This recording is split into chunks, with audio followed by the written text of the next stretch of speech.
Assalamualaikum warahmatullahi wabarakatuh.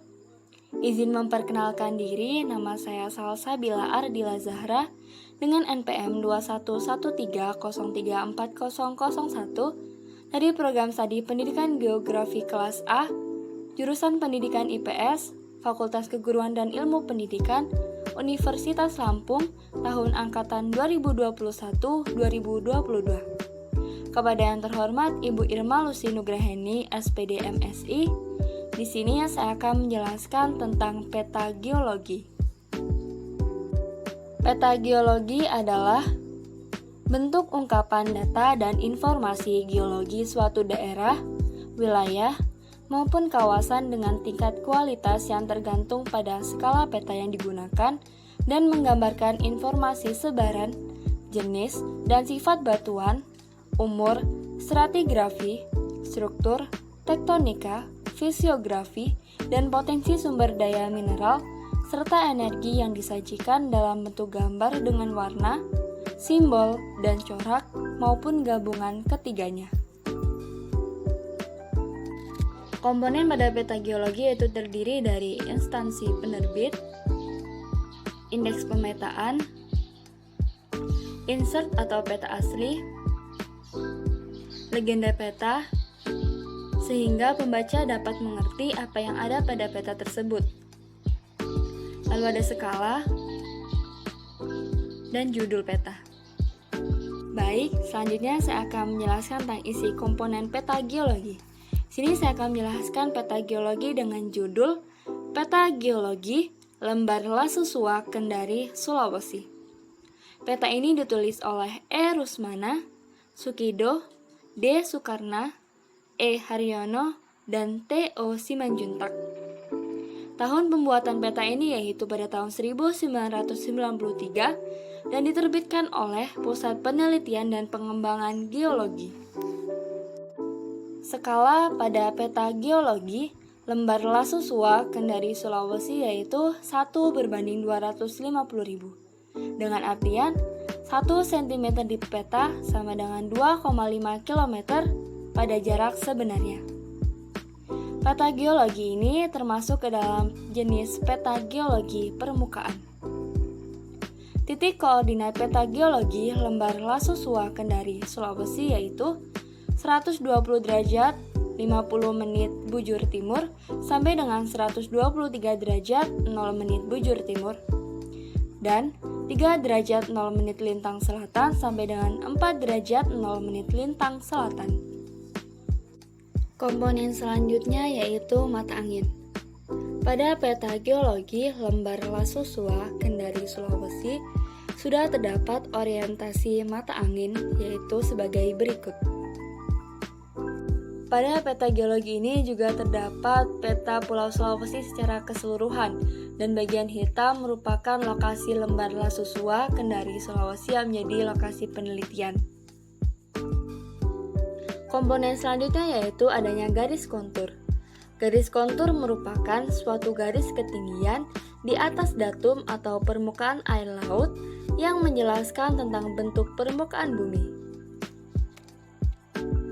Semakin jauh jarak antara dua titik ketinggian, maka semakin landai lereng yang ada pada daerah tersebut. Hal ini juga berlaku sebaliknya. Ketika jarak antara dua titik ketinggian dekat, maka semakin curam lereng yang ada pada daerah tersebut. Lalu, persebaran batuan pada peta geologi digambarkan dengan menunjukkan dengan adanya garis kontur pada peta topografi. Di sini saya mengambil salah satu contoh yaitu Pegunungan Tinondo. Pada Pegunungan Tinondo, garis kontur antara satu garis kontur dengan garis kontur lainnya berjauhan, sehingga dapat dikatakan area tersebut merupakan area yang datar atau landai. Komponen selanjutnya yaitu adanya sejarah geologi. Sejarah geologi dibutuhkan untuk menjelaskan kondisi atau urutan terbentuknya lapisan pada permukaan bumi. Dapat dikatakan lapisan atau struktur di permukaan bumi memiliki sejarah dan kronologi setiap jenisnya. Dapat dilihat batuan pada zaman Paleozoikum, Mesozoikum, Kenozoikum baik tersier maupun kuarter. Dalam penamaan, huruf pertama menggunakan huruf besar atau kapital dan disesuaikan dengan zaman terbentuknya, yaitu contohnya pada batuan malihan yang terbentuk pada zaman Paleozoikum, sehingga huruf awalnya menggunakan huruf P kapital. Dapat dilihat lagi di gambar, yaitu adanya batuan sedimen yang terbentuk pada zaman Kenozoikum tersier sehingga huruf pertamanya menggunakan huruf kapital T. Selanjutnya yaitu adanya komponen litologi. Litologi dari unit batuan adalah deskripsi karakteristik yang fisiknya terlihat di singkapan, bisa dipegang, sampel inti atau dengan menggunakan mikroskop berbesaran rendah. Karakteristik fisiknya meliputi warna, tekstur, ukuran butir, dan komposisi. Dapat dilihat di peta, yaitu adanya litologi terdiri dari aluvium, terumbu koral kuarter, formasi Erlangga, formasi Pandua, formasi Salodik, formasi Matano, formasi Meluhu, formasi Tokala, Pualam Paleozoikum, batuan malihan Paleozoikum, batuan oviolit, dan batuan terobosan. Dapat diambil contoh, yaitu di sini merupakan Pualam Paleozoikum, dan ini merupakan batuan malihan Paleozoikum, lalu selanjutnya merupakan batuan oviolit. Batuan-batuan tersebut dikelompokkan lagi menjadi beberapa kelompok. Yang pertama yaitu merupakan endapan permukaan yang terdiri dari aluvium, formasi Erlangga, dan terumbu koral kuarter. Aluvium terdiri atas kerikil, kerakal, pasir lempung, dan lumpur. Satuan ini merupakan hasil dari endapan sungai, rawa, dan endapan pantai. Umur satuan ini adalah Holosen. Yang kedua yaitu formasi Erlangga. Formasi Erlangga atau KPA terdiri atas batu pasir dan konglomerat. Umur dari formasi ini adalah Pleistosen, dan lingkungan pengendapannya pada daerah darat Payau.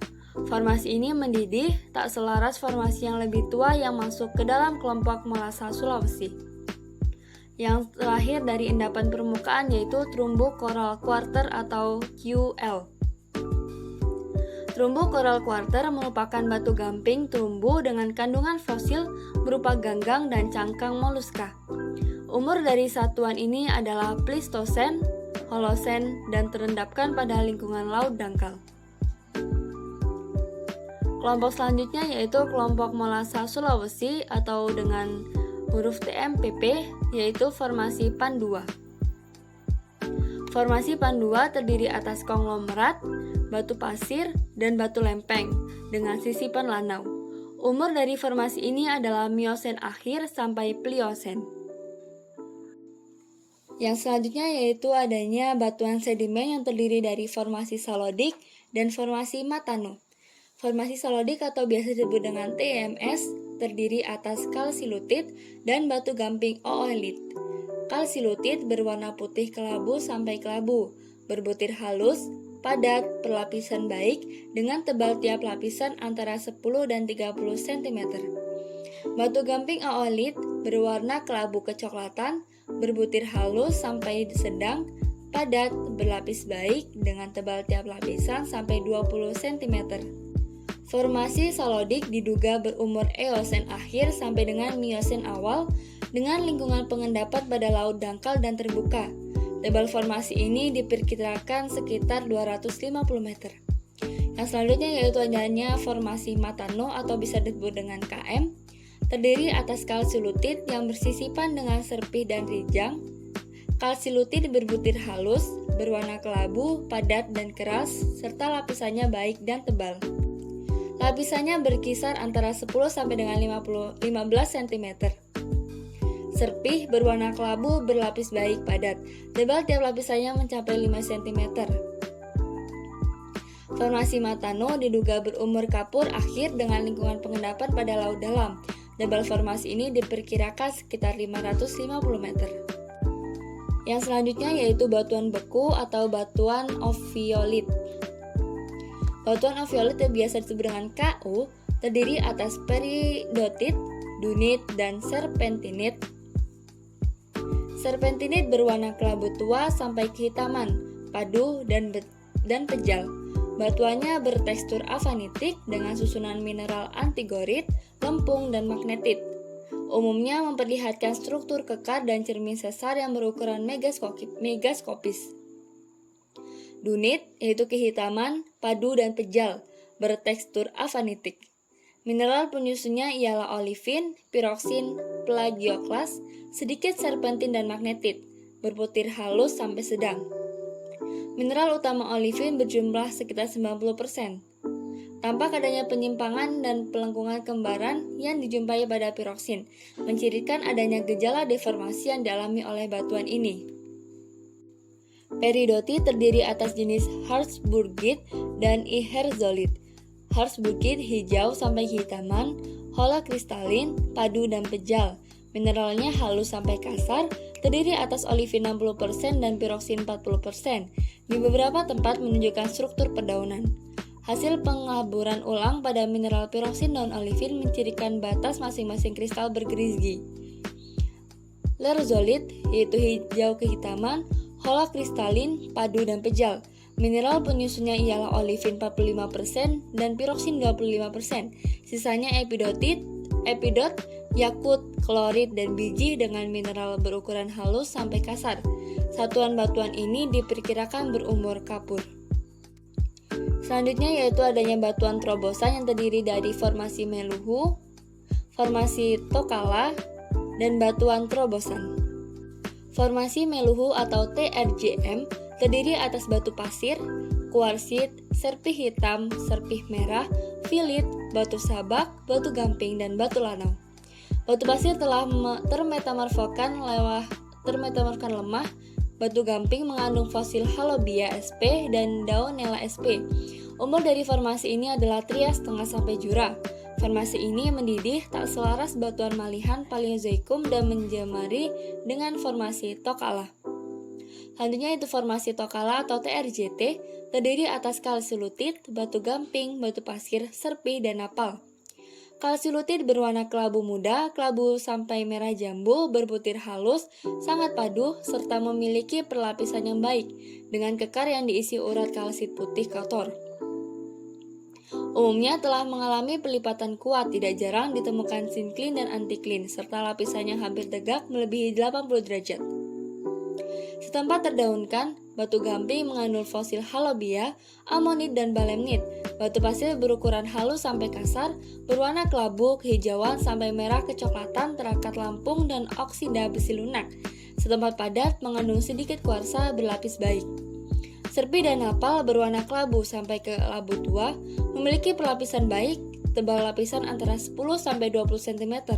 Lempung pasiran berwarna kelabu sampai kecoklatan, berlapisan baik, tebal lapisan antara 1-10 cm, berselingan dengan batuan yang disebutkan terdahulu. Formasi ini diperkirakan berumur Trias sampai Jura awal dengan lingkungan pengendapan pada laut dangkal atau neritik. Tebal formasi ini diperkirakan lebih dari 1000 meter. Yang terakhir yaitu dari batuan malihan adalah batuan terobosan, terdiri atas aplit kuarsa, andesit, dan latit kuarsa. Satuan ini menerobos satuan batuan malihan Paleozoikum dan diperkirakan berumur perem. Selanjutnya yaitu ada batuan malihan yang terdiri dari pualam Paleozoikum dan batuan malihan Paleozoikum. Pualam Paleozoikum atau PZMM terdiri atas pualam dan batu gamping yang terdaunkan. Satuan ini merupakan batu gamping yang telah mengalami metamorfosa lanjut yang ditandai dengan struktur mendaun. Umur satuan ini diperkirakan karbon sampai perem.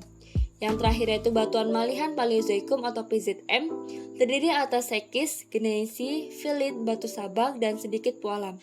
Satuan ini diperkirakan berumur karbon sampai perem dan mempunyai hubungan menjemari dengan satuan pualam Paleozoikum atau PZMM.